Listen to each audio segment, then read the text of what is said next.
సాక్షి వక్రాక్షి అక్రమ రాతలు. అక్రమ సొమ్ముతో పుట్టిన సాక్షి అక్రమ సంపాదన కాపాడుకోవటానికి నీచమైన రాతలు రాయటం మామూలే. అలాగే ఇవాళ మళ్ళీ ఇంకొక కట్టు కథ రాసింది. ఎంత నీచమైన రాతలు అంటే అంత నీచమైన రాతలు. రాసేవాడికి సిగ్గు లేదు, ప్రచురించేవాడికి అంతకంటే సిగ్గు లేదు, ఆ యజమానులకి అంతకంటే లేదు. వాళ్ళు చేసిన తప్పులన్నీ ఎదట వాళ్ళ మీద రుద్ది ఏదో ప్రజల్ని ఇంకా మోసం చేద్దామనే భ్రమలో బతుకుతుంది ఆ యాజమాన్యం. ఏం రాశాడో చూద్దాం. ఆ వార్త చదివితే ఎంత నవ్వు వస్తుందో. ఆ సాక్షి పత్రిక మీద, దాని యాజమాన్యం మీద, ఆ జగన్మోహన్ రెడ్డి మీద ఎంత జుగుప్స్ కలుగుతుందో చూడండి. ముఖ్య నేత సమర్పించు మందు పాత్రలు అంట. ముఖ్య నేత సమర్పించు మందు పాత్రలు. ఎవరా ముఖ్య నేత? జగన్మోహన్ రెడ్డి. నువ్వే కదా ముఖ్య నేతవే. నువ్వే కదా అక్రమ మద్యం మాఫియా నడిపింది. నువ్వే కదా జగన్ రెడ్డి. 150,000 కోట్ల రూపాయల పైన తినేసింది. 5 సంవత్సరాల్లో ప్రభుత్వ దుకాణాలని పేరు పెట్టుకుని నీ కిరాయి మనుషుల చేత షాపులు నడిపించి క్యాష్కి మాత్రం అమ్మి దోచుకుంది నువ్వా కాదా? ఆ సంగతి ప్రజలకు తెలియదనుకున్నావు, మర్చిపోయారనుకున్నావు. అప్పుడే రాయడానికి సిగ్గుసారం ఉండదు, మాట్లాడటానికి అంతకంటే సిగ్గుసారం ఉండదు వీళ్ళకి. జగన్ రెడ్డి ఎంత నీచంగా మాట్లాడతాడో అంతకంటే నీచంగా దేవజారిపై సాక్షి పత్రిక రాస్తూ ఉంటుంది. మద్యం మాఫియా డాన్గా గుర్తింపు పొందిన చంద్రబాబు అంట. ప్రపంచం చెబుతుంది జగన్ రెడ్డి మద్యం మాఫియా డాన్ ఎవడనేది. నువ్వు రాసుకుంటే అయిపోద్దా ఏంటి? ప్రపంచంలో ఉన్న డాన్లందరూ నిన్ను చూసి వణికిపోతున్నారు. జగన్మోహన్ రెడ్డికి దోచుకోవడంలో తెలిసిన కుట్రలో, ఆ దోచుకున్న డబ్బుని ఇతర దేశాలకు తరలించడంలో తెలిసిన మెళకువలు ప్రపంచంలో ఎవరికి తెలియదు. ఆఖరికి రిజర్వ్ బ్యాంక్ లాంటి దానికి కూడా డబ్బులు ఎలా ట్రాన్స్ఫర్ చేయాలో తెలియదేమో బహుశా. జగన్ రెడ్డికి అన్ని కుట్రలు తెలుసు. అలాంటి జగన్ రెడ్డి విషపుత్రిక సాక్షి వింత రాతలో విడ్డూరమైన కథనాలు. జగన్మోహన్ రెడ్డి దోచుకుంటేనంట కుట్రలు లేపుతుందంట కూటమి ప్రభుత్వం. అంటే నువ్వేం చెప్పదలుచుకున్నావు జగన్ రెడ్డి? నువ్వు దోచుకోలేదని చెప్పడానికి అవకాశం లేదు. నువ్వు ఎలా దోచుకున్నావో అందరికీ తెలిసిందే. ఎంత దారుణంగా దోచుకున్నావో అందరికీ తెలిసిందే. 40,000 మందికి పైగా అమాయకుల్ని బలి తీసుకుని సంపాదించావు. సుమారుగా 70,000-80,000 మంది ఇవాళకి దిక్కు దేవాణం లేకుండా హలో లక్షణ అంటూ మంచాల మీద పడి కిడ్నీలు పాడైపోయి, లివర్లు పాడైపోయి, నడవలేని స్థితిలో ఉన్న సంగతి తెలిసిందే. వాళ్ళ ఉసురు కొట్టుకున్నావు నువ్వు. వాళ్ళ జీవితాలు నాశనం చేశావు నీ అక్రమ సంపాదన కోసం లక్షల మంది జీవితాలను నాశనం చేసి వాళ్ళ రక్తం తాగి డబ్బులు సంపాదించుకున్నావు నువ్వు తయారు చేసిన చీప్ లిక్కర్ వాళ్ళ పొట్టలో పోసి వాళ్ళ ఒంట్లో రక్తం తాగావు నువ్వు జగన్ రెడ్డి. బేతాళ కథలు సృష్టిస్తూ సిట్ అరెస్ట్ చేసిన వాళ్ళు ఇచ్చిన వాంగ్మూలాలంట, కట్టుకథలంట. ఆ కట్టుకథల మీద దౌర్జన్యంగా సంతకాలు చేయించుకున్నారంట. అవే కోర్టులో సమర్పిస్తున్నారంట. ఎంత నిస్సిగ్గా రాస్తున్నారు చూసారా? ఆ వాసుదేవరెడ్డి జగన్ రెడ్డి సొంత మనిషి. Beverage corporation MD Vasudeva Reddy Jagan రెడ్డికి సొంత మనిషి. ఎక్కడి నుంచో తెచ్చిపెట్టుకున్నాడు. వాడుకున్న రోజులు వాడుకున్నాడు. తను మద్యంలో దోచుకోవడానికి వాసుదేవరెడ్డిని అడ్డం పెట్టుకుని ఎంతవరకు వాడుకోవాలో అంతవరకు వాడుకున్నాడు. ఆ వాసుదేవరెడ్డి సిట్ పిలిచి విచారిస్తే కోర్టు ఆర్డర్ ఇస్తే చాలా వాయిదాలకు ఎగ్గొట్టాడు. ఆయన కూడా తప్పిసి తిరిగాడు, దాక్కున్నాడు. సాధ్యమైనంత వరకు దాక్కునే ప్రయత్నం చేశాడు. తప్పనిసరి పరిస్థితిలో సిట్ ముందుకు వచ్చి సిట్టు విచారణలో అన్నీ ఒప్పుకొని కోర్టులో మేజిస్ట్రేట్ ముందు 164 స్టేట్మెంట్ ఇచ్చాడు ఆయన. అవును నిజమే, తప్పులు జరిగినాయి, దోచుకోవడానికి మేము కూడా సహాయం చేసాం, మా పాత్రలు కూడా ఉన్నాయి, దోచుకున్న సొమ్మంతా జగన్మోహన్ రెడ్డి దగ్గరికే చేరింది, తాడేపల్లి ప్యాలెస్కే చేరిందని చెప్పి ఆయన స్టేట్మెంట్ ఇచ్చాడని చెప్పి అనుకుంటుంటే వింటున్నాం. స్టేట్మెంట్ బహిర్గతం కాదు కాబట్టి మనం ఇప్పుడు ఏం చెప్పలేం. ఊహాగానాలు ప్రజలు అనుకుంటున్నాయి. అవి అప్రూవర్గా మారాడు కాబట్టి ఈ కేసు విచారణ చేపట్టే వరకు ఆయన ఉద్యోగం చేసుకోమని చెప్పి కోర్టు ఆర్డర్ ఇచ్చినట్టుంది. సిట్ కూడా అవకాశం ఇచ్చింది. 164 స్టేట్మెంట్ ఇచ్చాడు ఆయన మేజిస్ట్రేట్ ముందు. ఇంకా ప్రస్తుతం ఆయన అవసరం లేదు. దానికి వక్రీకరించి ఏం రాస్తుందంటే సిగ్గులేని వక్రాక్ష పత్రిక. వాసుదేవరెడ్డి కూడా చంద్రబాబు నాయుడు గారి మనిషి అంట. ఇక్కడ ఇంకో చూడండి, ఇంక లైన్ మరీ విచిత్రంగా. టీడీపీకి చెందిన ఎంపీకి భాగస్వామిగా ఉన్న కేసిరెడ్డి సరికొత్త పాత్రధారిగా చంద్రబాబు తీసుకొచ్చారంట. టీడీపీకి ఎంపీకి పాత్రధారంట, వాటాదారంట. అతను కూడా చంద్రబాబు గారు తీసుకొచ్చాడు తెర మీదకి. కేసిరెడ్డి రాజశేఖర రెడ్డి అనేవాడిని జగన్మోహన్ రెడ్డి కింగ్ పిన్గా పెట్టుకుని రాష్ట్రంలో చేసిన మద్యం అక్రమ దందాన్ని అంతా అక్కడి నుంచి వచ్చిన డబ్బుల్ని కలెక్ట్ చేసే ఏజెంట్గా కింగ్ పిన్గా పెట్టుకుని వాడుకుని ఇవాళ ఆ రాజు కేసిరెడ్డి అనేవాడు చంద్రబాబు గారు మనిషి అని చెప్పి ఈ చెత్త పత్రిక వక్రాక్షి రాస్తుంది. ఎంత చెత్త పత్రిక కాకపోతే రాస్తుందట. రాజ్ కసిరెడ్డి అనేవాడు జగన్మోహన్ రెడ్డి ఇంట్లో కట్టు బానిస, జగన్మోహన్ రెడ్డికి బానిస. ఆ విషయం విజయసాయిరెడ్డి చెప్పాడు, మిథున్ రెడ్డి ఒప్పుకున్నాడు, అందరూ ఒప్పుకున్నారు, తప్పలేదు. మళ్ళీ వాళ్ళ కట్టు కథలు మొదలుపెట్టింది. ఈ బేతాళ కథలు ఎవరు రాస్తున్నట్టు? జగన్మోహన్ రెడ్డి సమానం చెప్పాలి. బేతాళ కథలో నీ చిల్లర పత్రికలో రాపిస్తా, చంద్రబాబు నాయుడు గారు చేయించాడని చెప్పడానికి సిగ్గు శరం లేదా జగన్ రెడ్డి నీకు అని ప్రజలు అడుగుతున్నారు. ఈ లైన్ గుర్తుంచుకోండి.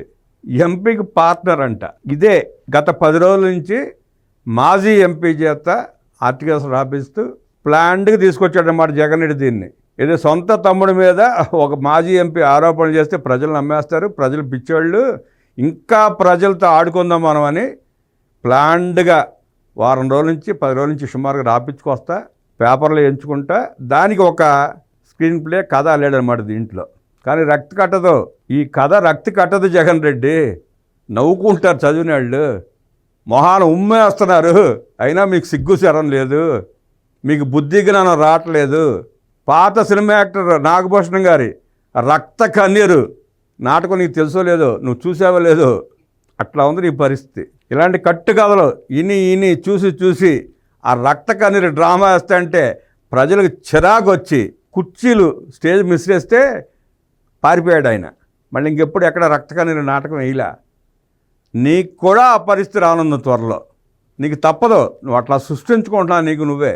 పూర్వపు ఎండి వాసుదేవరెడ్డి చివరకు తమ దారికి రావడంతో ప్రభుత్వ పెద్దలు ఆగమేఘాలపై రిలీవ్ చేసి కేంద్ర సర్వీసులు సాగనంపారంట. పూర్వపు పెద్దలు వాసుదేవరెడ్డి, నీ జేబులో పెన్ను తెలిసిందే, నీ సొంత మనిషి, నువ్వు కావాలని తెచ్చుకున్నావు, వాడుకున్నావు, ఇందాక చెప్పుకున్నావు. 164 స్టేట్మెంట్ ఇచ్చాడు. ప్రస్తుతానికి అప్రూవర్గా మారాడు కాబట్టి తాత్కాలికంగా అతనికి విరామం ఇచ్చారు. రేపు నీ చరిత్ర బయటికి రాగానే తప్పదు, నీతో పాటు నీకు వచ్చి నీ పక్కన కూర్చుంటాడు, కబుర్లు చెప్తాడు, కంగారు పడకు. ఇంకా కపట నాటకంలో బేవరేజెస్ కార్పొరేషన్ పూర్వ ఉద్యోగులు సత్యప్రసాద్, అనూష, మాజీ ఎంపీ విజయసాయిరెడ్డి, టీడీపీ నేత ఎస్పీవై రెడ్డి అల్లుడు శ్రీధర్ రెడ్డి పావులుగా మారారంట. సిగ్గుందా అసలు దీనికి? ఈ వాత్రాడానికి కొంచెం సిగ్గుందా? ఏం మాట్లాడుతున్నాడు ఇక్కడ? సత్యప్రసాద్ ఎవరు? నీ అక్రమ సంపాదనలో వాటాదారు కదా, నీకు సహకరించినాడు కదా, ఇంకా సిగ్గు లేకుండా నెట్ రాస్తావా నువ్వు?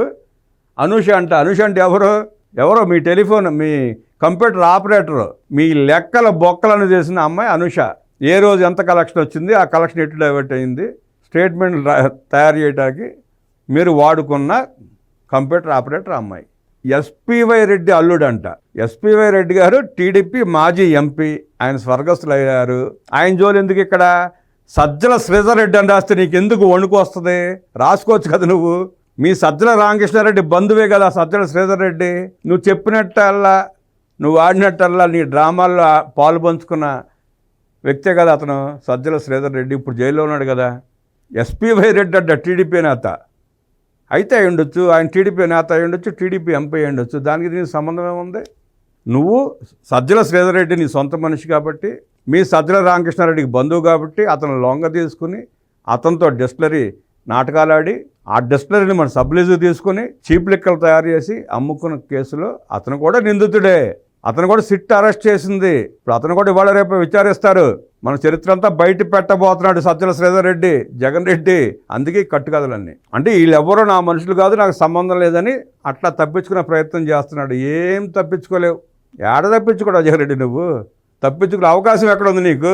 మొత్తం వేళ్ళన్నీ నీ వైపే చూపిస్తానే, నీ తాడేపల్లి ప్యాలెస్ వైపే చూపిస్తానే. శ్రీధర్ రెడ్డి పావులుగా మారారంట. జగన్ రెడ్డి చేతిలో పావులుగా మారితే దాన్ని చంద్రబాబు గారికి అంటగట్టే ప్రయత్నం చేసి ఇంకా నమ్మించే ప్రయత్నం చేస్తున్నాడు జగన్ రెడ్డి. ఉపయోగం లేదు జగన్ రెడ్డి. స్కిల్ డెవలప్మెంట్ కుంభకోణం కేసులో అడ్డంగా దొరికిపోయి బెయిల్పై ఉన్న చంద్రబాబు. ఏం చేశావు నువ్వు? స్కిల్ డెవలప్మెంట్ కార్పొరేషన్ కేసులో చంద్రబాబు నాయుడు గారి పాత్ర ఏంటో 53 రోజులు జైలు పెట్టిన నువ్వు ఏం చేయగలిగావు? ఏమి నిరూపించావు? నువ్వు ముఖ్యమంత్రివే కదా. ఆనాడు ఉన్న పోలీస్ డిపార్ట్మెంట్ అంతా నీ జేబులో పెన్నులానే పనిచేసినాయి కదా. ఎందుకు ఛార్జ్ షీట్లో నువ్వు ఆధారాలు చూపించలేకపోయావు? జగన్ రెడ్డి సమాధానం చెప్పు. నువ్వు ఎట్లాగో నీ మీద కేసులన్నీ బయటకు వస్తాయని, నువ్వు ఎట్లాగో జైలుకి వెళ్తావని చెప్పి ఎదుటి వారి మీద కూడా కేసులు పెట్టి వాళ్ళ మీద కూడా కేసులు ఉన్నాయి, వాళ్ళు కూడా ముద్దాయిలే అని చెప్పి చెప్పి తప్పించుకునే ప్రయత్నంలో భాగంగానే చంద్రబాబు నాయుడు గారిని అరెస్ట్ చేసిన 53 రోజులు వ్యవస్థలను ఆడుకుని అడ్డం పెట్టుకుని లెక్కలతో మభ్యపెట్టి బెయిల్ రాకుండా చేసిన ఒక్క ఆరోపణ కూడా నిరూపించలేకపోయావు నువ్వు. ఒక్క ఆరోపణ కూడా నిరూపించలేకపోయావు. స్కిల్ డెవలప్మెంట్ కార్పొరేషన్లో ఉందంతా నీ తొత్తులే కాదా? చెప్పగలవా నువ్వు? ఆనాడు స్కిల్ డెవలప్మెంట్ కార్పొరేషన్లో పనిచేసిన ప్రతి ఒక్కడు నీ ఇంటి ముందు కాపులా కుక్కలే. అడ్డంగా దొరికిపోయాడా? ఏం దొరికిపోయాడే నీకు అడ్డంగా? ఏం దొరికిపోయాడు? ఒక్క ఆరోపణ నిరూపించలేని అసమర్థుడు నువ్వు, చేత కాని నాటి ముఖ్యమంత్రి నువ్వు. ప్రజల్ని మభ్యపెట్టడానికి, నీ కేసుల నుంచి నువ్వు తప్పించుకోవడానికి, ఎదటి వాళ్ళ మీద కూడా కేసులు పెట్టి ప్రజల్లో ఒక వింత భ్రాంతిని కలిగించడానికి. అదిగో చంద్రబాబు మీద కూడా కేసులు ఉన్నాయి, ఆయన కూడా బెయిల్ మీద ఉన్నాడు. నా మీద కేసులు ఉన్నాయి, నేను కూడా బెయిల్ మీద ఉన్నాను, నేను శుద్ధపోసని, అందరి మీద కేసులు ఉన్నాయి నువ్వు చెప్పుకోవడానికి. మీరు ఆడిన వికృత డ్రామా అయ్యి బేతాళ కట్టుకథలంటే నువ్వు బేతాళుడివి. గత ప్రభుత్వం అమలు చేసిన పారదర్శక మద్యం విధానంపై దుష్ప్రచారం సాగిస్తూ అవే అంశాలను పాత్రదారులతో పలికిస్తున్నారు. 2019-2024 మధ్యలో పారదర్శకంగా మద్యం వ్యాపారం చేశాడు జగన్ రెడ్డి. ప్రజలు పిచ్చోళ్ళు అనుకుంటారా ఏంటి మీరు? ఇంకా మీ సిగ్గులేని మాటలతో, పిచ్చి రాతలతో ఇంకా ప్రజలను మభ్యపెట్టే ప్రయత్నం చేస్తున్నాం అనుకుంటే మీ అంత అసమర్థులు, మీ అంత సన్నాసులు ఎవరో ఉండరు. 2014-2019 మధ్య టీడీపీ అధికారులు ఉన్నప్పుడు విచ్చలవిడిగా సాగించిన మద్యం దందాన్ని మించి ఇప్పుడు 2024లో నూతన విధానం పేరుతో దోపిడీకి రాచబాట వేసుకున్నారంట. పబ్లిక్గా టెండర్లు పిలిచి ప్రతి రూపాయి ఖజానాకి వెళ్తూ ఉంటే అది అక్రమం అవుతుందా, సక్రమం అవుతుందా? జగన్ రెడ్డి 2014 నుంచి 19 మధ్య కానీ ఇప్పుడు 2024 తర్వాత కానీ పబ్లిక్గా టెండర్లు పిలిచి ప్రతి పైసా ప్రభుత్వ ట్రెజరీకి వెళ్తా ఉంటే అది అక్రమమా సక్రమమా? నువ్వు 19-24 మధ్యలో ఏం చేసావు? ఆ డబ్బంతా అక్కడ తరలించావు. ఖజానాకు నువ్వు ఎందుకు జమ అయ్యలేదు? డిజిటల్ రూపంలో క్యాష్ ఎందుకు తీసుకోలేదు? పేమెంట్ ఎందుకు తీసుకోలేదు? నువ్వు క్యాష్ ట్రాన్సాక్షన్ మొత్తం ఎందుకు చేసావు? 5 సంవత్సరాల్లో 600 కోట్ల రూపాయలు మాత్రమే డిజిటల్ ట్రాన్సాక్షన్ చూపించిన నువ్వు జగన్ రెడ్డివి తప్పుడు విధానమా కాదా? సమాధానం చెప్పు. నువ్వు మిగతా 1000 కోట్ల రూపాయల మద్యం వ్యాపారం ఏం చేశావు? ఎక్కడ తరలించావు? ఏ ప్యాలెస్లో మూటలు కట్టి దాచావు? ఖజానాకు చేరిన సొమ్మేమో అక్రమం అంటాడు, ప్యాలెస్కి చేరిన సొమ్మేమో సక్రమం అంటాడు. వింత జీవి, వింత మనిషి, వింత మాటలు. 3 రకాలుగా నువ్వు మద్యాన్ని దోసుకున్నావు జగన్ రెడ్డి. బాక్స్ కమిషనర్ పేరట దోసుకున్నావు. చీప్ లిక్కర్కి 7 రూపాయలకి 8 రూపాయలకి తయారు చేసి ప్రభుత్వం దగ్గర నుంచి 180 రూపాయలు, ప్రజల దగ్గర నుంచి ప్రజల దగ్గర నుంచి 180 రూపాయలు వసూలు చేసావు. ఆ మార్జిన్ 160, 170 కూడా నువ్వే తినేసావు. రాత్రి 10 తర్వాత దుకాణాలు మూసేసి బ్లాక్లో అమ్మించి కూడా సంపాదించావు. నువ్వు లక్షల కోట్లు దోసావు నువ్వు మద్యం పేరు మీద. నీది అక్రమమా సక్రమమా? రాజకీయ పాత్రధారి విజయసాయిరెడ్డి అంట. అనంతరం చంద్రబాబు పక్కా పన్నాగంతో తన కుట్రలో రాజకీయ నేతను పాత్రధారిగా ప్రవేశపెట్టాడు. అది మరెవరో కాదు, మాజీ ఎంపీ విజయసాయిరెడ్డి. విజయసాయిరెడ్డిని మన స్టేట్మెంట్ ఇచ్చాడు.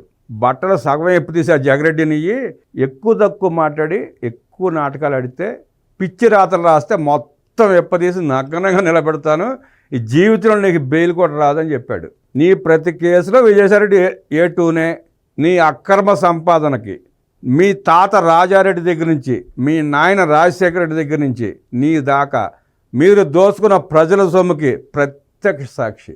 మీరు దోచుకున్న ఆ వందల వేల లక్షల కోట్ల రూపాయలు ఎక్కడున్నాయో, ఎలా మళ్లించారో, ఎక్కడ ఏ ఆస్తులు కొన్నారో ప్రతిదీ విజయసాయిరెడ్డి తెలుసు. విజయసాయిరెడ్డి చంద్రబాబు నాయుడు గారితో కుమ్మక్కాయి ఈ కేసులో నిన్ను నిలబెడితే నువ్వు 5 సెకండ్లు అరెస్ట్ అయిపోతావు జగన్ రెడ్డి. ఎందుకని విజయసాయిరెడ్డి ఇంకా అప్రూవర్గా మారలా. ఆ జ్ఞానం లేకుండా ఇంకా రెచ్చగొడుతున్నావు నువ్వు. అంటే ప్రజల్లో విజయసాయిరెడ్డినో ఇంకొకరినో పలచన చేసే ప్రయత్నం చేద్దామని చూస్తున్నావు. విజయసాయిరెడ్డి అని ఆయన అప్రూవర్గా మారి 10 నిమిషాలు నీ గురించి మాట్లాడితే నువ్వు 11 నిమిషాలు అరెస్ట్ అయిపోతావు. తెలుసు కదా నీకు. తెలిసి కూడా పిచ్చిరాతలు రాపేస్తున్నావు. అంటే ప్రజల్ని ఏదో భ్రమింపజేద్దాం అనుకుంటున్నావు. ప్రజల్ని భ్రమింపజేద్దాం అనుకుంటే నువ్వు భ్రమల్లో బతుకుతున్నావు. నీ చెత్త రాతలని నమ్మే వాళ్ళని పిచ్చన చేస్తున్నావు. వైఎస్ఆర్సీపీ అధినేత ఆయనను విశ్వసించి వరుసగా 2 సార్లు రాజ్యసభ సభ్యుడిగా చేశాడంట. ఎవరి కోసం చేస్తావు? నీ అవసరం కోసం నువ్వు చేసుకున్నావు. ఎవరి కోసం చేస్తావే నువ్వు? కేంద్రంలో లాబింగ్ చేయడానికి. రాజ్యసభ ఉంటే ఈజీగా ఉంటుంది, ఎవరి దగ్గరికి పడితే వాడి దగ్గరికి వెళ్ళిపోవచ్చు. వ్యవస్థలను మేనేజ్ చేయడం కోసం, వ్యవస్థలు మేనేజ్ చేయాలనే ఉద్దేశంతో నువ్వు రాజ్యసభ చేసావు. ఊరిని చేసావంటే ఏమన్నా? నువ్వు చేయబట్టే కదా నిన్ను కాపాడుకుంటూ వచ్చాడు ఇప్పుడు దాకా. వ్యవస్థల్లో ఉన్న లోటుపాట్లను గుర్తించి లూపోస్ కనిపెట్టి నిన్ను కాపాడుకుంటూ వచ్చాడు కదా ఇప్పుడు దాకా జగన్ రెడ్డి. అందుకే కదా నువ్వు రాజ్యసభ సభ్యుని చేసింది. ఊరిని ఎందుకు చేస్తావు నువ్వు? విశ్వసించి చేశాడంట రాజ్యసభ. చెప్పుకుంటే కావాలి, బుద్ధి జ్ఞానం ఉండాలి. మరో 3.5 ఏళ్ళు పదవీ కాలం మిగిలి ఉన్నప్పటికీ ఆయన ఎంపీ పదవికి రాజీనామా చేశాడంట. ఎవడన్నా రాజీనామా చేస్తాడా? ఎంపీ పదవికి రాజ్యసభకి 3.5 ఏళ్ళ సమయం ఉన్నప్పుడు ఎవడన్నా చేస్తాడా? ఎందుకు చేశాడు? ఇక నిన్ను భరించలేక, నీ సైకోతనాన్ని భరించలేక, నీ అక్రమ దందాలని భరించలేక, కాపాడలేక సిగ్గుపోతూ ఉంటే, రాజకీయం నాకొద్దు, ఈ రాజ్యసభ నాకొద్దు, జగన్ రెడ్డి ఇచ్చిన రాజ్యసభ నాకొద్దు అని చెప్పి రాజీనామా చేసి బయటికి వెళ్ళిపోయాడు ఆయన.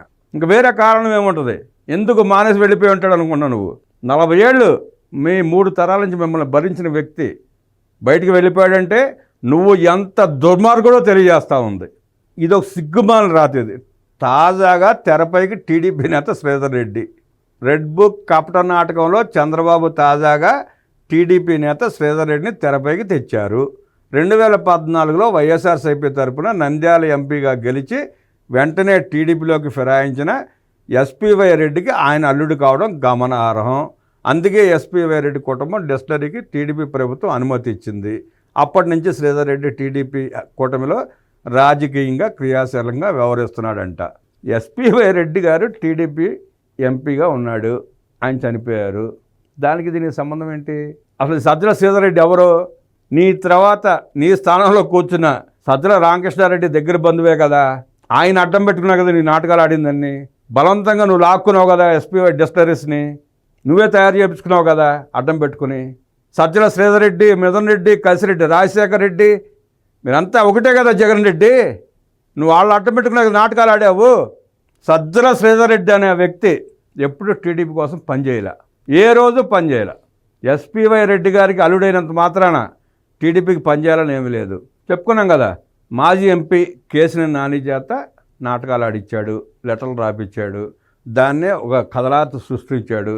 ఇది బేతాళ కథ. అంటే ఇప్పుడు ఏంటంటే ఆ మద్యం కేసు తనకు మెడకు చుట్టుకుంటా ఉంటుందని భయంతో ఇలా చేస్తే, అల్లరి చేస్తే, ప్రాపగండ చేస్తే ఏదో జగన్మోహన్ రెడ్డి అమాయకుడు అనుకుంటారు, శుద్ధపోస అనుకుంటారు ప్రజలు.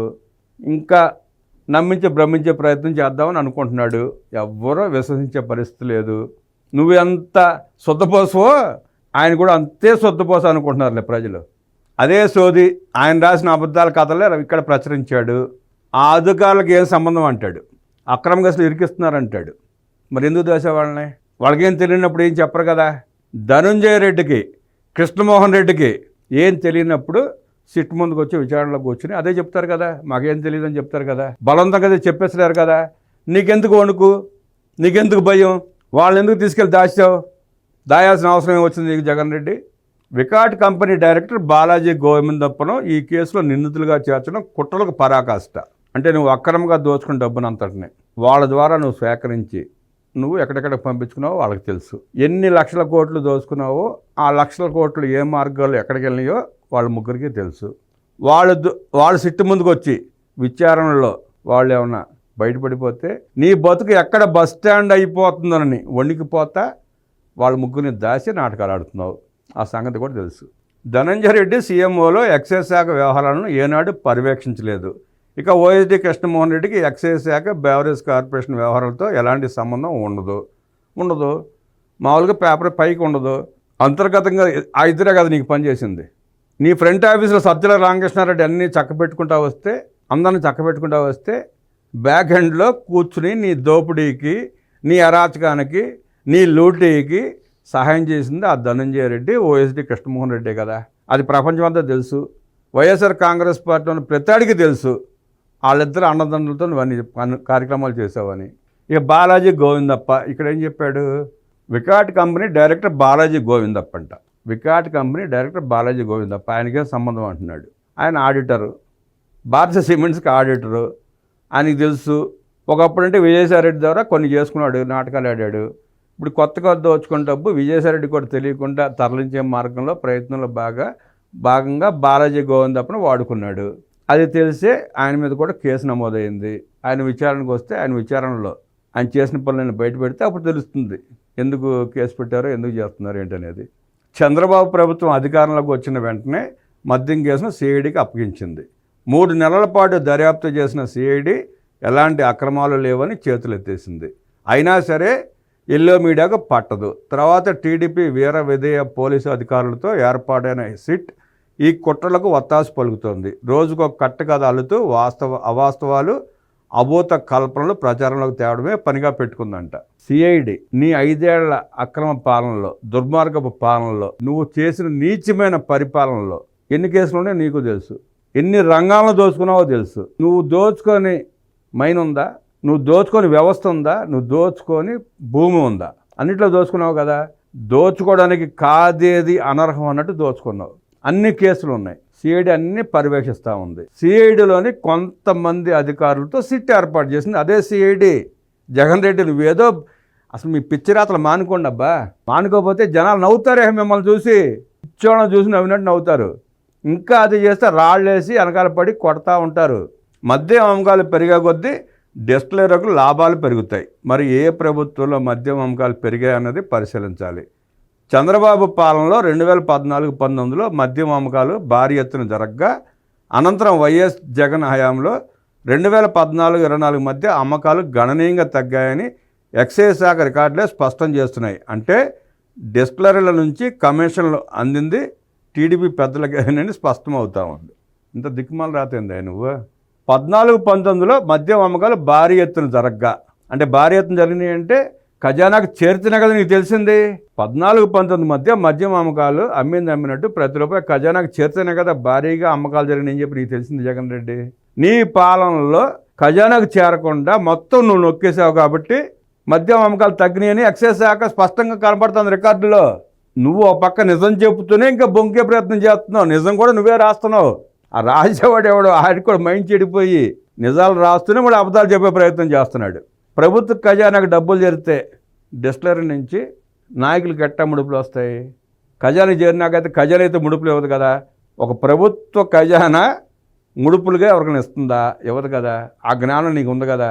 నువ్వు ఖజానాకు చేర్చకుండా దోచుకున్నావు కాబట్టి నీ మీద ఇప్పుడు కేసులు నమోదవుతున్నాయి. అక్రమ కేసు కుట్రలు మరో స్థాయికి. అందుకే బాలాజీ గోవిందప్పను నిందితుడిగా చేర్చిన వైనం. వికాట్ కంపెనీ డైరెక్టర్ బాలాజీ గోవిందప్పను ఈ అక్రమ కేసులో చేర్చడం చంద్రబాబు బేతాళ కుట్రకు పరాకాష్ట. ఎందుకంటే ఆయనకు ప్రభుత్వ వ్యవహారాలతో అసలు ఏమాత్రం సంబంధం లేదు. వికాట్ అంతర్జాతీయ దిగ్గజ సిమెంట్ కంపెనీ, 12 దేశాల్లో కార్యకలాపాలు నిర్వహిస్తున్న బహుళ జాతీయ సంస్థ.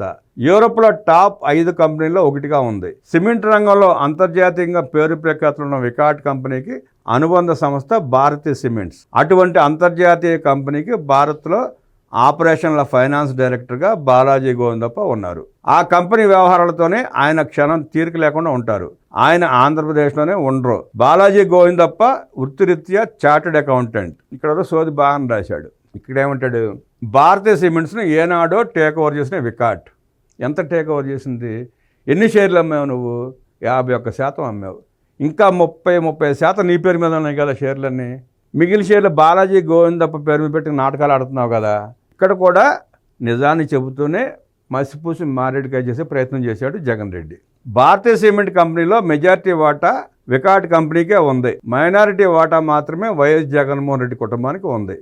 అంటే 30% వాటా ఉండటం మైనారిటీ అంట. అంతకుముందు 51% అమ్మేసుకున్నాడు వాటాలని. 2,000 రూపాయలు చొప్పున ఎంత షేరు అమ్మేసుకున్నాడు. 1,000 కోట్లు సంపాదించుకున్నాడు, అక్కడ నొక్కేశాడు. కాబట్టి కంపెనీ సర్వసభ్య సమావేశ వివరాలు తెలియజేయడం, కంపెనీ భవిష్యత్తు ప్రణాళికలు వివరించడం, త్రైమాసిక ఫలితాలు ముందు కానీ తర్వాత కానీ తెలియజేయడం, భారతీయ సిమెంట్స్పై కొనసాగుతున్న సిబిఐ అక్రమ కేసుల పురోగతి వివరాలు వివరించేందుకు వైఎస్ జగన్ కుటుంబాన్ని ఆయన అప్పుడప్పుడు కలుస్తూ ఉంటారంట.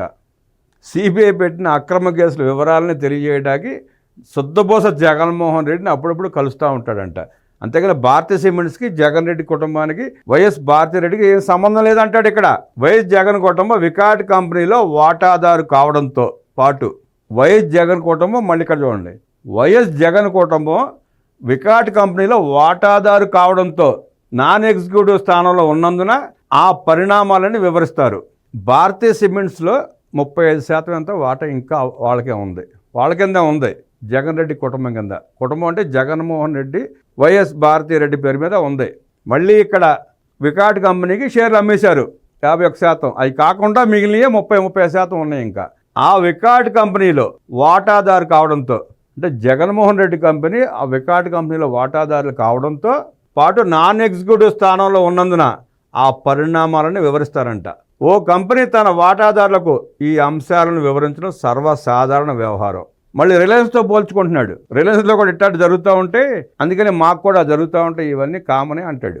ఈ అంశాలను వక్రీకరిస్తూ టీడీపీ కూటమి ప్రభుత్వం అక్రమ కేసు నమోదు చేయడం పక్కా కుట్రే. వైఎస్ జగన్ కుటుంబ కంపెనీ కాకపోయినా భారతీయ సిమెంట్స్ను అప్రదిష్ట పాలు చేయడం, అందులో మైనారిటీ వాటాదారుగా మాత్రమే ఉన్న ఆ కుటుంబంపై దుష్ప్రచారం చేయాలన్న లక్ష్యంతోనే చంద్రబాబు పన్నిన బేతాళ కుట్ర అంటే ఇది. ఎవరిది బేతాళ కుట్రా? ఎవరిది బేతాళ అభూత కల్పనలో? ఈ న్యూస్ చదివిన తర్వాత జగన్మోహన్ రెడ్డి పార్టీని పిచ్చిగా అభిమానించేవాడు కూడా, పేటీఎం గాళ్ళు కూడా సాక్షి మొహం మీద ఉమ్ము వస్తున్నారు కదా, ఉమ్ము ఓస్తారు కదా, ఉయ్యాలి కదా, ఇంత చిల్లర చండాలపు వార్త రాసినందుకు. అసలు భారతీయ సిమెంట్స్కి నాకు సంబంధం లేదంటాడు, మళ్ళీ వాటా ఉందంటున్నాడు. 51% షేర్లు వికాట్ కంపెనీకి అమ్మేశాడు. 2,000 రూపాయలు చొప్పున 1,000 కోట్లు దోచుకున్నాడు అప్పట్లోనే. ఇంకా 30% ఉంది. ఆ బాలాజీ గోవిందప్ప పేరు మీద కూడా షేర్లు ఉన్నాయి. ఇంకా ఆ బాలాజీ గోవిందప్ప కూడా జగన్మోహన్ రెడ్డికి బినామీనే. ఇంకా లోతుగా వీళ్ళ కుట్రలో, వీళ్ళ చరిత్ర, వీళ్ళ అక్రమ సంపాదనలో ఎన్ని లక్షల కోట్లు దోచుకున్నారో మొత్తం మీద, అసలు వీళ్ళేంటి, వీళ్ళ వెనక ఉన్న అరాచకం ఏంటి, ఈ మొత్తం తెలియాలంటే విజయసాయిరెడ్డి గారు వీళ్ళ బట్టలు మొత్తం ఇప్పదీస్తేనే బయట తెలుస్తాయి.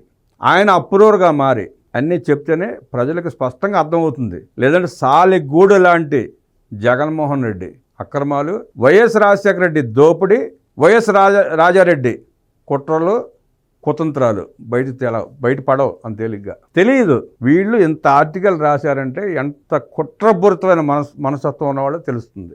ఇంకా ఇవాళ రేపో ఎల్లుండో మ్యాక్సిమం 10 రోజులు, నెల రోజుల్లోపో బాలాజీ గోవిందప్పని విచారించక తప్పదు, ధనుంజయ రెడ్డిని విచారించక తప్పదు, ఓఎస్డి కృష్ణమోహన్ రెడ్డిని విచారించక తప్పదు. విచారణలో వాళ్ళు వాస్తవాలని వెల్లడించక తప్పని పరిస్థితి. సుమారుగా 150,000, 2 లక్షల కోట్ల రూపాయలు దోపిడీ అంటే మాటలేం కాదు. 1,000 కోట్లు వీళ్ళు దాచుకునే పరిస్థితి లేదు, వీళ్ళకి అవకాశం లేదు. వీళ్ళు దోచుకుని వీళ్ళ ద్వారా జగన్మోహన్ రెడ్డి చేరిన సొమ్ము అన్నీ ఒప్పుకోవాల్సింది, చెప్పాల్సిందే వాస్తవాలని. అక్రమ సంపాదన అంతా జగన్మోహన్ రెడ్డికి, భారతిరెడ్డికి చేరింది. ఈ ముగ్గురు ద్వారానే స్టెప్ బై స్టెప్గా రాజ్ కసిరెడ్డి దగ్గర నుంచి మిథున్ రెడ్డి తర్వాత కృష్ణమోహన్ రెడ్డి, ధనుంజయ రెడ్డి, గోవిందప్ప, అక్కడి నుంచి వైఎస్ జగన్మోహన్ రెడ్డి, వైఎస్ భారతిరెడ్డి, వాళ్ళ దగ్గర నుంచి ఏ ప్రపంచానికి తరలించారో బాలాజీ గోవిందప్పగా తెలుసు. ఆడిటర్ కాబట్టి ఎన్ని అక్రమ మార్గాల్లో తరలించవచ్చో, ఎక్కడ ఇన్వెస్ట్మెంట్ చేస్తే ఉపయోగం ఉంటుందో ఆయనకి బాగా తెలుసు. అవన్నీ చేసింది ఆయనే. అందుకని చెప్పి వాళ్ళని విచారించాలి. విచారిస్తే బతుకులు బస్టాండ్ అవుతాయి అన్న భయంతో వాళ్ళ ముగ్గురిని దాసి డ్రామాలు ఆడుతున్నారు. వైఎస్ వివేకానంద రెడ్డి హత్య కేసులో 6 చనిపోవడం మనం చూసాం. ఆ కేసు ఏంటో, ఆ కేసు పరిస్థితి ఏంటో అంతుపట్టని విచిత్రమైన పరిస్థితిలో తిరుగుతూ ఉంది అది. అట్లాగే జగన్మోహన్ రెడ్డి అక్రమ మద్యం కేసు కూడా, దాంట్లో పాలు పంచుకున్న వాళ్ళు కానీ, సాక్షులు కానీ, మధ్యలో ఇలా బాలాజీ గోవిందప్ప లాంటి వాళ్ళు కానీ, వాళ్ళందరినీ తక్షణం అరెస్ట్ చేసి వాళ్ళని రక్షించాల్సిన అవసరం ప్రభుత్వానికి ఎంతైనా ఉంది. అరెస్ట్ చేయటం రక్షించడానికే. వాళ్ళకి ఎటువంటి హాని జరగకుండా ఉండాలంటే వాళ్ళందరినీ అరెస్ట్ చేసి పకడ్బందీగా బందోబస్తు ఏర్పాటు చేసి వాళ్ళకి ఎటువంటి ప్రమాదం జరగకుండా చూడాల్సిన బాధ్యత ప్రభుత్వానికి ఉందని ప్రజలు కోరుకుంటున్నారు. కట్టుకథలల్లి నీచపు రాతలు రాసే జగన్మోహన్ రెడ్డికి, జగన్మోహన్ రెడ్డి వక్రాక్షి పత్రికకి, జగన్మోహన్ రెడ్డి తొట్టి గ్యాంగ్కి వాళ్ళు ఏదైనా చేసే అవకాశం ఉంది, ఏదైనా చేయగలరు. వాళ్ళు రక్షించుకోవడానికి ఎవరినైనా, ఎలాంటి వాళ్ళనైనా, ఎంతటి దగ్గర వాళ్ళనైనా, ఎంతటి కావాల్సిన వాళ్ళైనా చిదిమేయగల మేధావులు వాళ్ళు. ప్రపంచంలో జగన్మోహన్ రెడ్డిని మించిన మాఫియా డాన్ ఎవడో లేడు, ఉండబోడంటే అతిశయోక్తి కాదు. చాలామంది మాఫియాలు నడుపుంటారు, ఏదో ఒకదాంట మాఫియా నడుపుతారు. అన్నింటిలో కూడా దూరి మాఫియాలు నడిపిన పెద్ద మాఫియా డాన్ జగన్మోహన్ రెడ్డి. అలాంటి వ్యక్తి నుంచి చాలామందిని కాపాడుకోవాలి ప్రభుత్వం. ప్రజలకు వాస్తవాలు తెలియాలంటే, కోర్టుకు నిజాలు తెలియాలంటే జగన్మోహన్ రెడ్డి పాలిట పడకుండా వాళ్ళందరిని కాపాడి కేసులు నిరూపించే వరకైనా వాళ్ళని కాపాడాల్సిన బాధ్యత ప్రభుత్వానికే ఉంది. జగన్మోహన్ రెడ్డి లాంటి మాఫియా డాన్ నుంచి ప్రజలను మాత్రం వాళ్ళే రక్షించుకోవాలి. ఆ మాఫియా మాటలు ఆ మోసపు మాటలు నమ్మి మోసపోకుండా మళ్ళీ ఓటు వేయమని అడిగే పరిస్థితి రాకుండా రాష్ట్ర ప్రజలు తరిమి కొట్టాల్సిన అవసరం ఎంతైనా ఉంది. ఆ బాధ్యత ప్రజలదే.